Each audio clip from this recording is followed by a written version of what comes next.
Assalamualaikum warahmatullahi wabarakatuh. Baik, ini adalah hari pertama untuk kalian masuk ke kelas 5 ya. Karena video ini menjelaskan materi tema 1 ya, tematik ya, tema 1 organ gerak hewan dan manusia.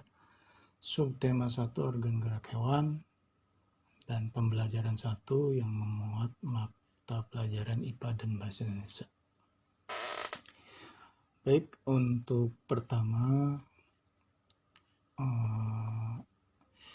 perlu Bapak sampaikan bahwa insya Allah nanti pembelajaran akan dilaksanakan untuk daring ya. Untuk daring itu kalian akan melihat penjelasan itu melalui YouTube.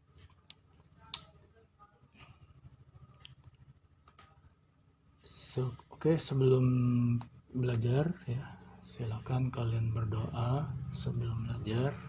Di sini ada teks doanya ya, bisa kalian baca. Silakan berdoa, dimulai. Bismillahirrahmanirrahim. Raditu billahi rabba wa bil islami dina wa bi muhammadin nabiyya wa rasulah. Rabbi zidni alman warzuqni fahman waj'alni minas sholihin. Allahumma fa'ni bima 'allamtani wa'lamni ma yanfa'ni wa zidni alma walhamdulillahi ala kulli hal. Amin ya rabbal alamin. Baik, sebelum kita belajar materi, tentunya kita harus tahu tujuan dulu ya, tujuan pembelajaran hari ini, yaitu pembelajaran pertama. Untuk mabel IPA, kalian diharapkan dapat menyebutkan alat gerak atau organ gerak hewan secara benar. Ya. Jadi tujuan kalian hanya untuk bisa menyebutkan alat gerak pada hewan tertentu ya. Oke, untuk bahasa Indonesia sendiri, kalian diharapkan dapat menentukan ide pokok setiap paragraf dalam bacaan. Ya. Jadi, cuma satu ya, menentukan ide pokok pada paragraf ya. Oke, itu jadi tujuan pembelajaran hari ini. Cukup jelas ya. Oke, kita lanjut. Yang pertama IPA dulu. Untuk IPA, yang pertama kalian pelajari adalah organ gerak pada hewan ya. Nanti ada organ gerak pada manusia, itu nanti untuk materi selanjutnya ya. Oke, organ gerak pada hewan pada dasarnya sih sama ya dengan manusia, cuman ini kita khusus belajar organ gerak pada hewan. Baik, kita mulai dengan kata bergerak. Mungkin jika kalian merenungkan atau merenungkan kata bergerak, apa yang kalian pikirkan dengan kata bergerak? Ya, oke. Bergerak ini adalah salah satu ciri makhluk hidup. Ya, salah satu ciri makhluk hidup itu adalah salah satunya adalah bergerak. Selain bergerak itu adalah mereka makan, tumbuh, berkembang biak dan lain-lain ya. Oke, bergerak itu apa? Bergerak adalah terjadinya perpindahan tubuh atau perbedaan posisi tubuh karena adanya rangsangan yang mengenai tubuhnya, baik sebagian maupun seluruh tubuhnya ya. Jadi ada perpindahan atau perbedaan posisi, itu bergerak ya. Contohnya apa? Hewan yang bergerak itu, contoh cara bergeraknya yaitu antara lain berjalan ya kan, karena hewan berjalan pasti ya. Ada hewan yang berlari juga, ada hewan yang berenang juga, ada hewan yang terbang, ada yang merayap, dan itu seluruh tubuhnya itu pasti bergerak atau mungkin sebagian. Yaitu contoh gerak pada hewan ya. Lalu sistem. Oke, sistem gerak. Sistem gerak ini ada dua. Yang pertama, organ gerak aktif. Nah, organ gerak aktif ini adalah otot kita ya, atau mungkin otot pada hewan lah ya. Karena ini kita berbicara pada hewan.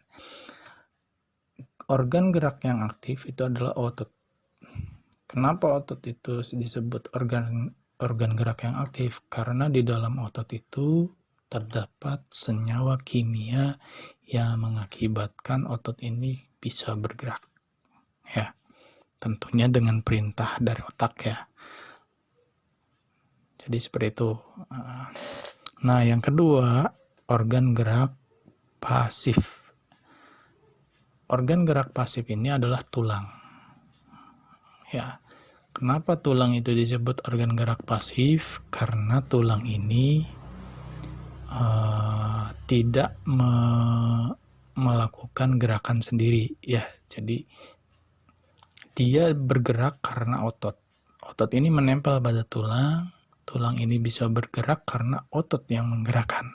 Ya, jadi tulang digerakkan, sedangkan otot menggerakkan. Ya, makanya yang aktif itu otot, yang pasif adalah tulang. Oke, nanti selanjutnya tulang pada hewan berdasarkan ada tidaknya tulang belakang itu terbagi menjadi dua. Yang pertama itu adalah hewan bertulang belakang atau disebut dengan vertebrata ya, perhatikan. Terus yang kedua, hewan yang tidak bertulang belakang, invertebrata. Nah, ini kajian ini tentang tulang belakang atau tidak bertulang belakang, hewan tidak bertulang belakang ini nanti materi selanjutnya ya. Oke, kita lanjut ya. Nah, ini ada latihan. Nanti kalian screenshot saja pada saat ini ya. Silahkan di screenshot dulu. Atau nanti kalian bisa lihat di LKS halaman 8 ya. Mari berlatih yang IPA ya. Nah, kalian tuliskan organ gerak nih Bapak tambahkan dengan cara bergerak ya. Tulislah organ gerak dan cara bergeraknya pada masing-masing jenis hewan di bawah ini. Ya, di sini ada ikan, gajah, ular, dan burung. Silakan organ geraknya apa saja dan cara bergeraknya bagaimana ya. Atau dengan apa ya alat-alat geraknya itu ya. Paham ya? Oke, itu tugas IPA. Oke, selanjutnya kita ke bahasa Indonesia. Oke, tadi bahasa Indonesia tujuan kalian adalah bisa menentukan ide pokok pada sebuah paragraf ya, pada bacaan. Oke, di sini ada ide pokok bacaan. Ide pokok bacaan itu apa sih? Nah, ide pokok atau itu adalah gagasan atau ide yang menjadi pokok pengembangan paragraf. Jadi dia adalah sebuah ide atau gagasan yang jadi inti dari sebuah paragraf. Paham ya? Oke, nanti kita lanjutkan saja dulu ya.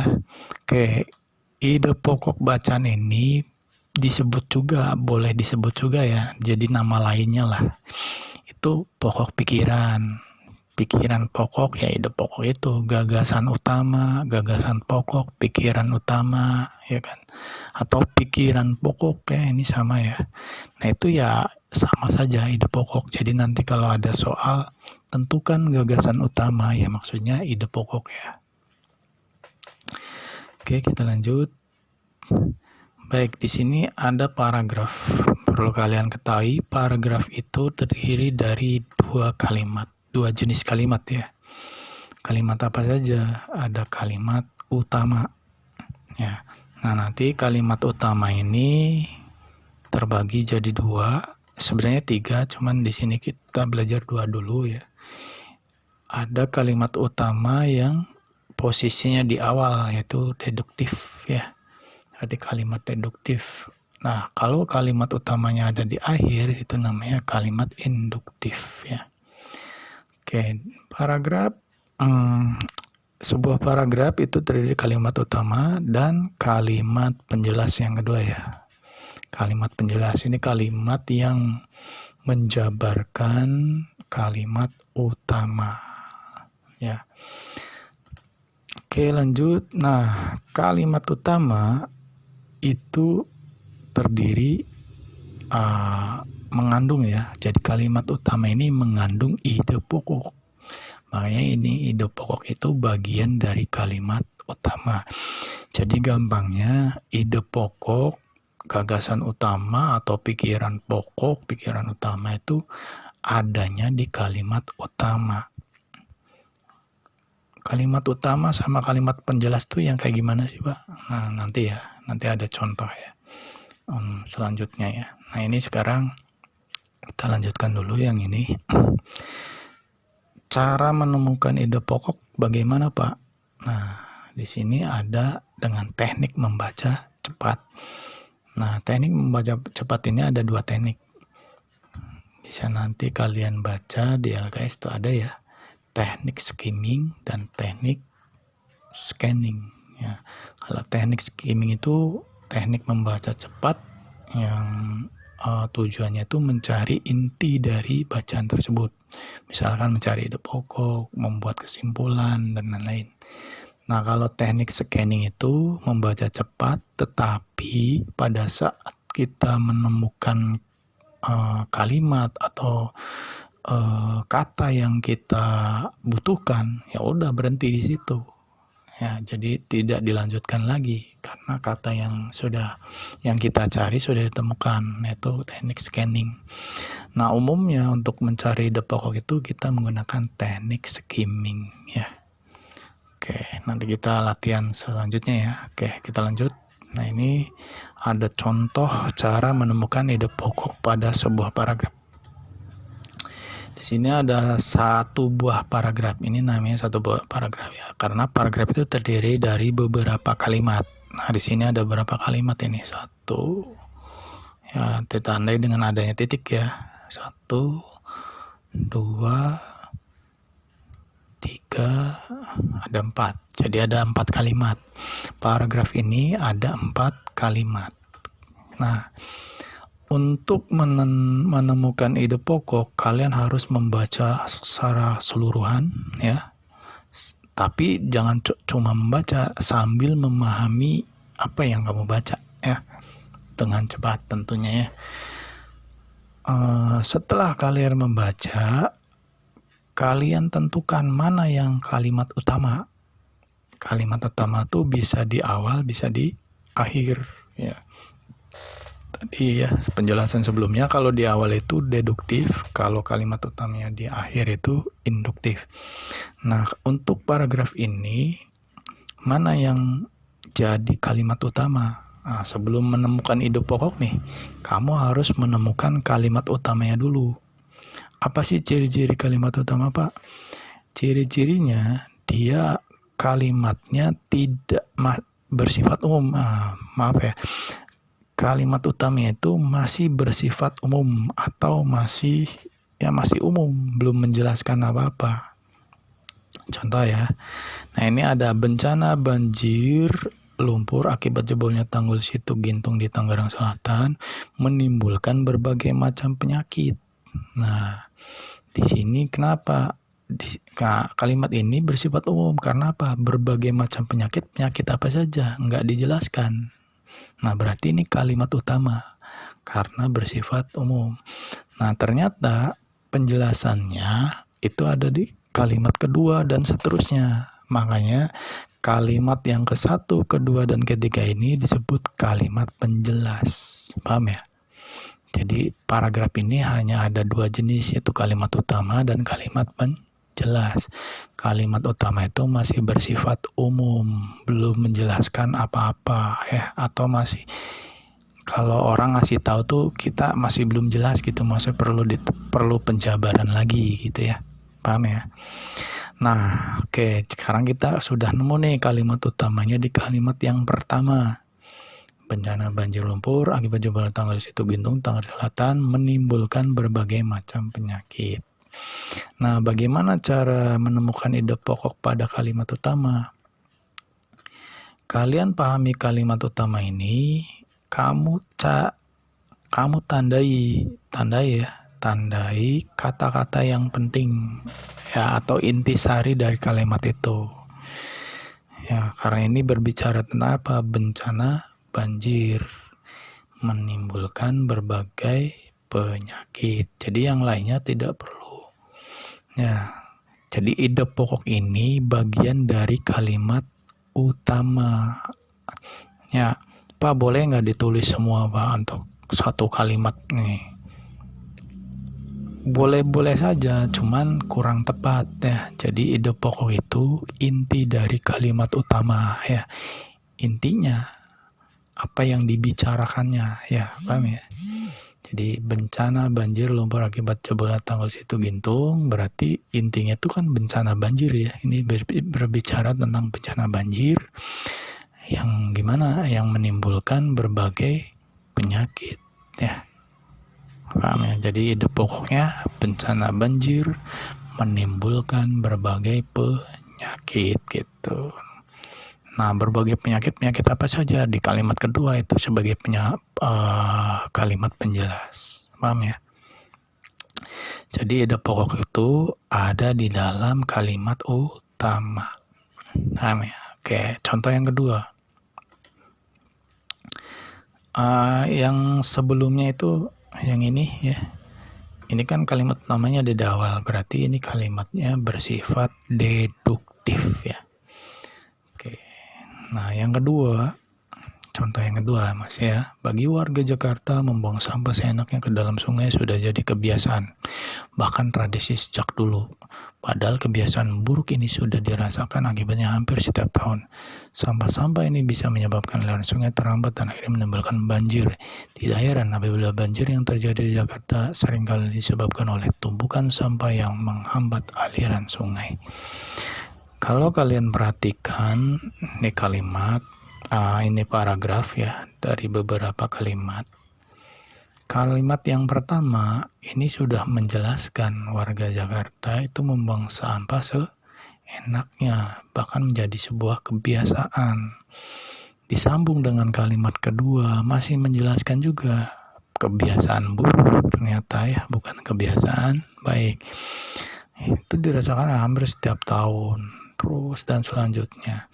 Nah, biasanya kalau kalimat yang diawali dengan kalimat penjelas seperti ini, maka kalimat utamanya ada di akhir. Tidak heran apabila banjir yang terjadi di Jakarta seringkali disebabkan oleh tumpukan sampah yang menghambat aliran sungai gitu. Ini kan sifatnya umum ya, tumpukan sampah yang menghambat aliran sungai. Kenapa ada sampah yang menumpuk? Oh, ternyata warga Jakarta punya kebiasaan buruk ya dari dulu sehingga terjadi banjir gitu. Nah, ini kalimat terakhir ini bersifat umum. Dari tidak heran apabila banjir yang terjadi sekarang seringkali disebabkan oleh tumpukan sampah yang menghambat aliran sungai. Oh, tiba-tiba ada tumpukan sampah gitu ya. Oh, ternyata dari kebiasaan warga Jakarta. Nah, ini kalimat utamanya di akhir ya. Berarti ide pokoknya apa nih?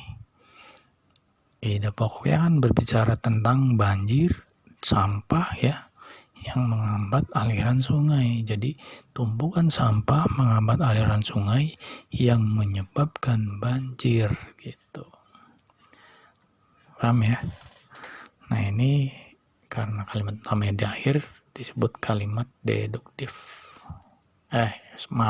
Kalimat induktif ya, karena ada di akhir. Itu ya. Jadi ini nanti ada tugas bahasa Indonesia. Kalian baca kembali teks berjudul Organ Gerak pada Manusia dan Hewan ya secara cermat di buku siswa ya, buku online itu, buku e-book ya, buku siswa, atau kalian sudah punya LKS itu di halaman 7 ya yang judulnya Organ Gerak. Itu kan IPA, cuman itu teks untuk bahasa Indonesia ya. Nah, kalian temukan ide pokok setiap paragrafnya. Di situ ada 3 paragraf kalau nggak salah ya. Nah, kalian cari ide pokok. Jadi karena ada 3 paragraf berarti ide pokoknya ada 3 ya. paragraf 1 ide pokoknya apa, paragraf 2 ide pokoknya apa, paragraf ketiga ide pokoknya apa, dituliskan. Oke, baik, itu saja. Alhamdulillah sudah selesai untuk pembelajaran 1 ini ya, untuk tema 1, subtema 1, pembelajaran 1 sudah selesai. Baik, karena sudah, silakan kalian baca doa sudah belajar. Bismillahirrahmanirrahim. Allahumma inni istaudi'uka ma'alamtanihi farduduhu ilayya indah hajati wala tansanihi ya rabbal alamin. Allahumma arinal haqqan warzuqna ittiba'ah wa arinal batila batilan warzuqna ijtinabah. Rabbana fa'na bima 'allamtana alladhi yanfa'una wa zidna 'ilman walhamdulillahi ala kulli hal. Amin ya rabbal alamin. Alhamdulillah kita sudah selesai ya untuk pembelajaran ini. Terima kasih sudah memperhatikan penjelasan dari saya. Silakan untuk kehadiran, tuliskan komentar dan tuliskan nama kalian ya. Baik, itu saja. Semoga kalian jangan lupa kerjakan tugasnya dan dikumpulkan atau difoto, kirimkan via WA ya. Jangan kirim ke grup, tapi kirim ke WA Bapak. Oke, terima kasih. Wassalamualaikum warahmatullahi wabarakatuh.